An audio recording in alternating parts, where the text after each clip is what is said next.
The turkey was dry, the wine too sweet, and the silence thicker than anything on the table.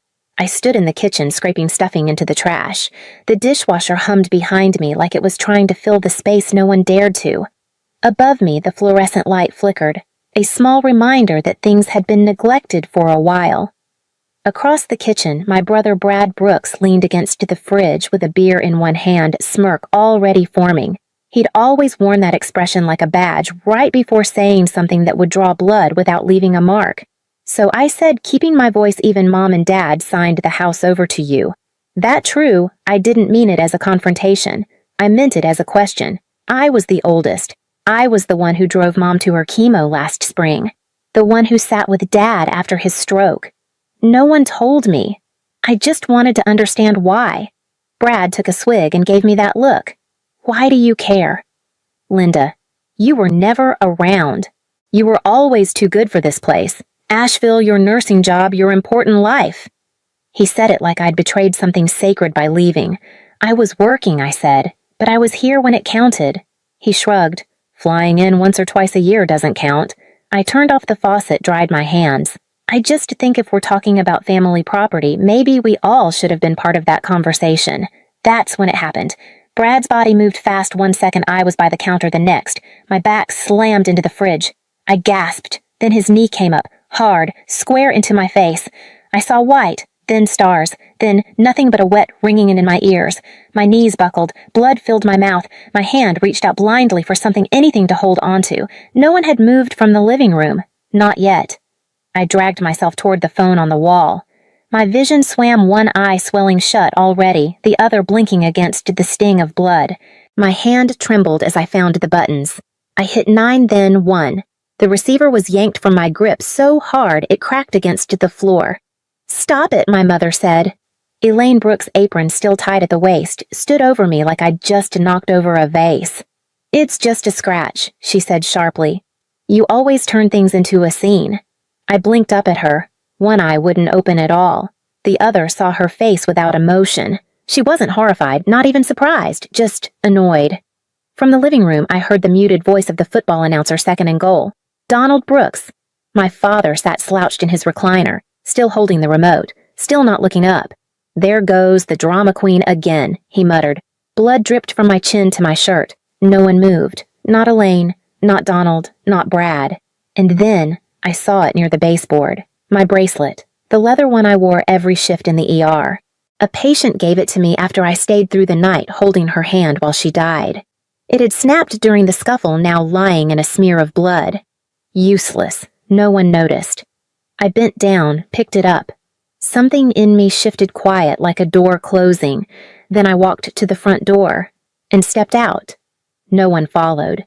By the time I parked in front of my apartment, the bruising had settled into a deep, swollen purple. Makeup helped, but not much.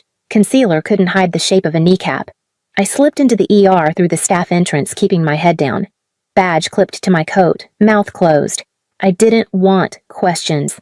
I just needed to survive the shift. In the staff bathroom, I pressed a cold paper towel to my cheek, not because it worked, but because I needed something to do with my hands. The mirror was honest. My lip had split, swelling faintly. The bone around my eye was tender skin, dark like a shadow I couldn't wash off. A knock startled me. Linda Kayla, one of the newer nurses barely out of school, stood outside holding a cup. I opened the door. She looked at my face, then away. "Sorry, I thought you might want coffee." I took it. "Thanks." She didn't ask what happened. She didn't need to. It wasn't curiosity, it was concern. We walked to the break room. Jorge, a trauma nurse, glanced up, nodded once.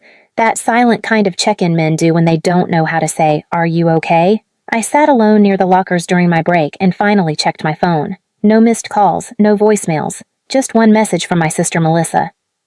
"Don't stir up drama. You know how Brad gets. Just let it go. 5 words, that's all." But they pressed heavier on my chest than Brad's knee ever did. I didn't know what I expected from her. Maybe not this. The bruises weren't new. Not really. At 9, Brad had locked me in the backyard shed for taking the last Pop-Tart. I screamed, kicked the door, begged. I remember the smell of fertilizer, the rake teeth pressed against my calf, the dim light through the slats. When Mom finally let me out, she didn't ask what happened, just told me to apologize for being difficult. At 8, he shoved me into the linen closet because I was humming while he did homework. I hit the shelf going down, tore my elbow open on the hinge. I remember the light under the door. A pause. Elaine's shoes stopped right outside, then kept walking. She didn't even knock. Back then, I didn't have words like abuse or gaslighting. I thought maybe I really was dramatic, that I remembered things wrong, that I made them worse. But sitting on the floor of the break room that night, fingers absently tracing the ridge of swelling on my cheek, I felt it settle in me like a stone. This wasn't new, and it wasn't going to stop. That's when I took a pen from my bag and pulled a prescription pad from the stack. I wrote the date, then the words frontal trauma. Domestic, non-accidental. I paused, then underlined non-accidental, slowly, twice. That night I started a new notebook. I titled it What They Did. Page 1, Thanksgiving. Page 2, The Shed. Page 3, The Closet. Page 4, The birthday they skipped but told people I was traveling. Some memories hurt too much to hold, but if I didn't write them down, I feared I'd start making them softer. They didn't deserve soft. A week later, I stopped by the house to drop off groceries. Just the usual oat milk for Mom, low-sodium soup for Dad. No one said thank you. No one asked how work was. Elaine was arranging pine-scented candles on the mantel. Donald stared at the TV-muted golf playing across his glasses. Brad wasn't there. That was the only relief. I'm going to check the attic, I said. Think I left one of my old blankets up there. No one looked up. The attic was exactly as I remembered, musty, full of boxes no one had opened since the Clinton administration. I coughed as I moved past crates of old linens and a broken fan. Then I saw it. A box labeled in Elaine's handwriting. Family 1989, 2001. I sat on the floor and opened it. Photos spilled out. Brad at the zoo. Brad at his science fair. Brad in his baseball uniform. There were entire albums devoted to his childhood, one for each grade. I kept flipping, page after page, every birthday cake, every Christmas stocking, every Easter basket, his name, his face, his grin. But not me, not a single photo. Then, halfway through one page with a torn edge, the plastic sleeve still had the imprint of a removed photo, and beneath it scribbled in faded pen, Linda's day no image, just the ghost of one. My hands shook. I dug deeper, found a photo ripped jagged through the middle, a cake with pink frosting, half a balloon, the curl of handwriting that looked like mine, and a tiny edge of a blue sweater I remembered wearing on my 9th birthday. I didn't speak. I just stared. Someone had gone through these books and removed me. Not forgotten. Erased. I put the box back where I found it. No blanket in my hands, just dust on my fingers. And that torn sliver of birthday sitting in my pocket like a crime scene. Back home, I spread everything out on the kitchen table. Old injury photos, scribbled dates, copies of medical visit notes, that half-torn birthday picture I'd folded flat again. I taped each one onto the wall, one by one. Not for drama, for documentation. I called it the case against silence. And still part of me wondered if I was being too much. If I was stacking stories that didn't belong together. If maybe Melissa was right. That's when the phone rang. Rachel McKinley. We hadn't spoken in years. She grew up next door, used to trade lunches with me in 2nd grade. Her voice hadn't changed. Linda, she said I didn't know if I should call, but it's about Sophie. Her niece, 8 years old. Staying with Elaine for the week while Rachel's sister was overseas. She told me something today, Rachel continued. Said Uncle Brad got mad. Said she was being loud and he pushed her. Not hard, but enough. My grip tightened on the phone. Rachel's voice broke. Then she said, he told me not to be a drama queen like Linda. I stared at the wall, the photos, the notes, the dates. It wasn't just a memory anymore. It wasn't personal. It was a pattern. And it had started again, just a smaller target this time. Rachel was still talking, asking what she should do. I didn't answer right away. I was looking at a note I'd written the night I got home from the hospital at 23. It wasn't bad enough to matter. Except now it did, because it wasn't just about me anymore. That night I couldn't sleep. I kept hearing Sophie's voice in my head. He told me not to be a drama queen like Linda. The words stung not because they were new, but because they weren't. They'd simply been passed down like a family heirloom no one asked for. I sat in the dark, staring at the wall I'd covered in evidence. Each page fluttered faintly in the breeze from the cracked window. The room smelled like printer ink and something older like grief that had settled in the carpet. I opened my laptop. There, in an old backup folder I didn't even remember naming, was a series of images from over a decade ago. Me in my early 20s, standing in the bathroom mirror, bruised collarbone, split lip, a purpling eye barely open. I had forgotten I'd taken them. Back then, I must have needed proof, but somewhere along the way, I buried it, hid the photos maybe thinking if I couldn't see them they weren't real. Now they stared back like witnesses I'd once silenced. I started dragging files into a folder. Then, I opened a new document and titled it Project Witness. Every detail went in. Not just what they did, but what they said after, what I was wearing, what I said back, what I didn't, and what I knew now, that if I stayed silent, Sophie would learn the same lessons I did, how to fold pain into politeness, how to bleed quietly. I couldn't let that happen. Not again. The envelope was cream-colored and thick. No return address. Just my name handwritten in tight, careful print. I opened it over the sink crumbs from dry toast still on the counter. Inside was a letter, 3 pages. Signed at the bottom, Miss Florence Greer, my 8th grade music teacher. I hadn't thought of her in years, but the second I saw her name, I remembered the day I flinched when Brad slammed a locker shut. She had looked at me gently for a beat too long. She wrote, "Linda, I saw the bruises back then. I filed a report with the school counselor. Your parents came in furious. There were threats, lawyers, defamation. The counselor backed off.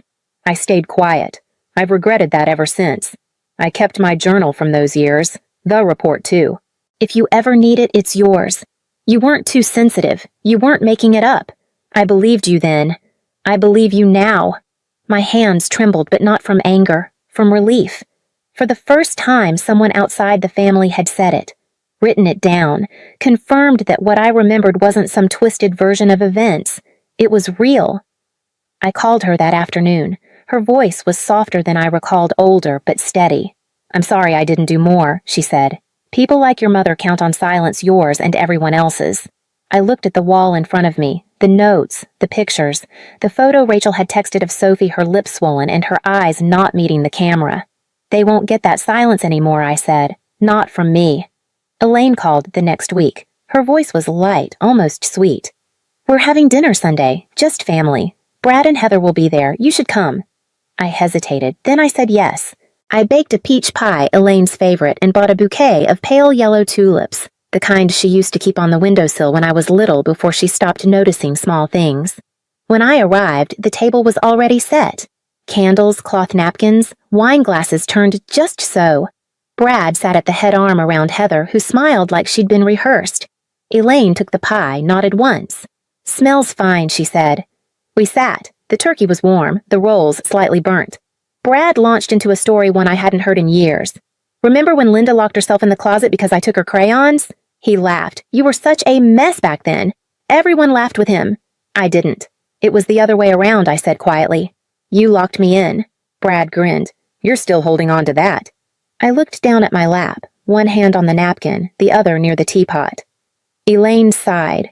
"Can we not ruin dinner for once?" And then the teapot tipped. Scalding water poured into my lap. I gasped, pushing back my chair, the heat biting through my jeans. Elaine didn't move. Brad blinked, then chuckled. "Careful where you sit." I stood slowly. My legs burned. My eyes didn't. Elaine began slicing pie. "That's your fault," she said.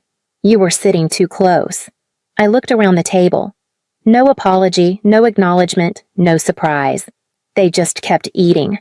The fork scraped the plate, the candle flickered, and I understood. This wasn't a dinner, it was a reminder. They still thought I was bluffing. That night I made a list, 2 columns. On the left, people who stayed silent. On the right, people who helped the hurting. The first was longer, but the second mattered more. Sophie's name was at the top. I thought about her little voice repeating words that once carved into me like glass. I thought about the quiet way she held her hands in her lap like she was trying not to take up too much space. Then I thought about Miss Greer's letter, and Rachel's call, and my own bruises layered like rings in a tree.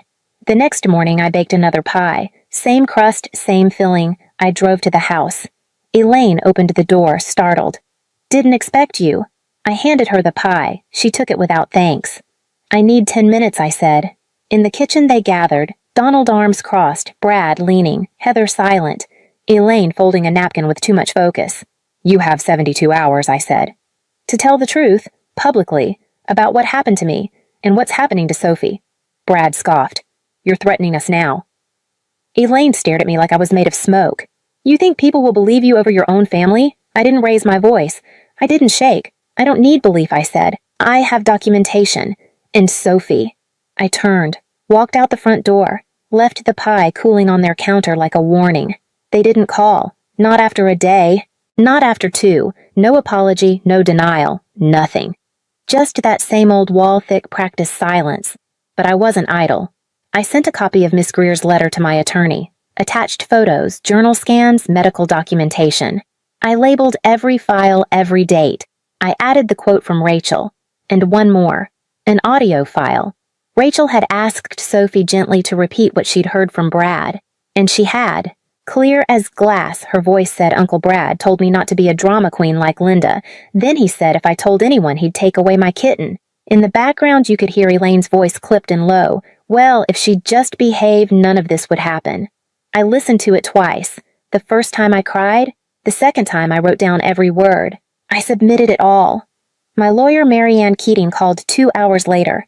This is more than enough, but be ready, they'll deny everything. I nodded even though she couldn't see me. I looked at the empty hallway across from my desk, the folder open on the screen. The audio paused at the word kitten. They still thought I was bluffing, still thought silence was power. They hadn't realized I'd learned from them, but not what they wanted. I hadn't inherited their silence. I had weaponized truth. They agreed to meet in the church rec hall. Neutral ground, no lawyers present. Elaine arrived first, wearing a mauve blouse she used to save for funerals. Donald came next, slow cane tapping on tile. Brad and Heather followed, their faces smooth rehearsed. I was already seated. So was Marianne Keating, my attorney. She wasn't there to argue, just observe. We'd invited one more person. They didn't know yet. The door opened. Miss Greer stepped in. Same silver bun, same calm. She sat beside me. Elaine's mouth pinched. Brad muttered something under his breath. I pressed play. The audio filled the hall, Sophie's voice small but steady. Then Elaine's. No one moved. I handed out copies of Miss Greer's letter. Donald scanned it. Elaine folded hers without reading. Brad refused to take it. Heather stared at the table. Marianne laid down a final paper, a statement of temporary protective custody.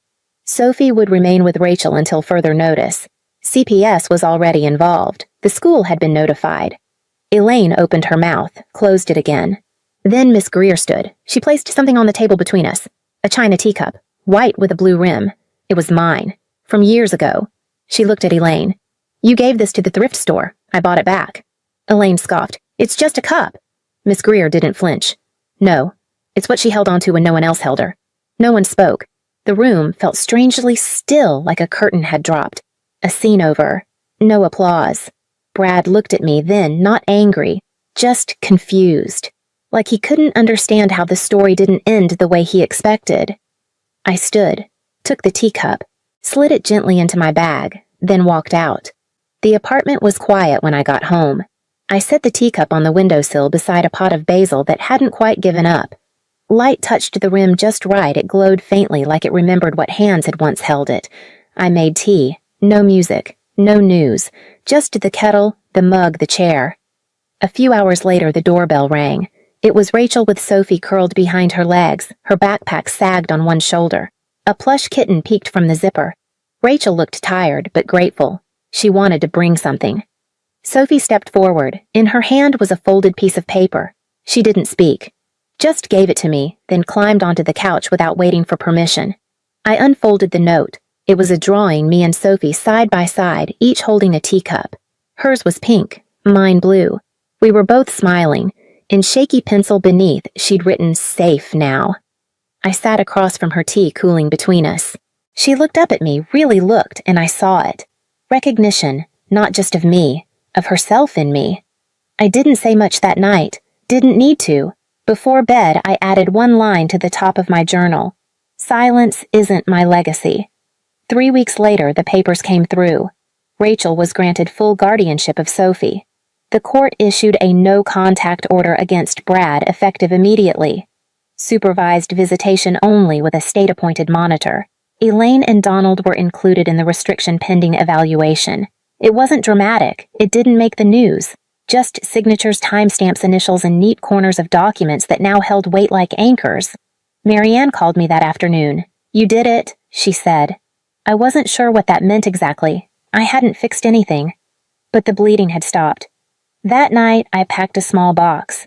Inside, printed copies of everything: photos, letters, audio transcripts, a thumb drive with every file labeled and dated. I mailed it to a P.O. box I'd opened in Sophie's name. No one had to see it now. But one day she might want to. One day she might need to remember what was survived for her, and who didn't look away. At dinner, I poured tea for both of us. Sophie had found a matching cup at the thrift store, plastic, but with the same blue band. She lifted it to her mouth with both hands. "You think they're still mad?" she asked. I smiled slow. "Doesn't matter." And it didn't. Not anymore. Spring came late that year. The trees outside my window stayed bare into April, as if unsure whether the cold had really passed. Sophie liked to sit by the window in the mornings. She'd draw hum under her breath and occasionally glance up to see if the tulips in the pot had bloomed yet. One morning I placed something beside her notebook. She looked down. A new teacup, porcelain blue-rimmed, just like mine. No cracks, no chips. She traced the edge with her finger. "Is it for me?" I nodded. "You don't have to drink from the broken ones anymore." She didn't say anything, just pulled it close gently like it was something alive. Across from her, I set my own. The old one Miss Greer had saved, still intact, still standing. 2 teacups, side by side. I poured us both chamomile. The light caught in her cup like a quiet promise. She leaned her chin on her hand, studying me. "Do you think they'll ever say sorry I didn't answer right away? Because some questions don't need answers. Some answers don't matter." I reached for my cup, the rim warm against my palm. Sophie lifted hers too. We drank in silence. The window behind her was full of green.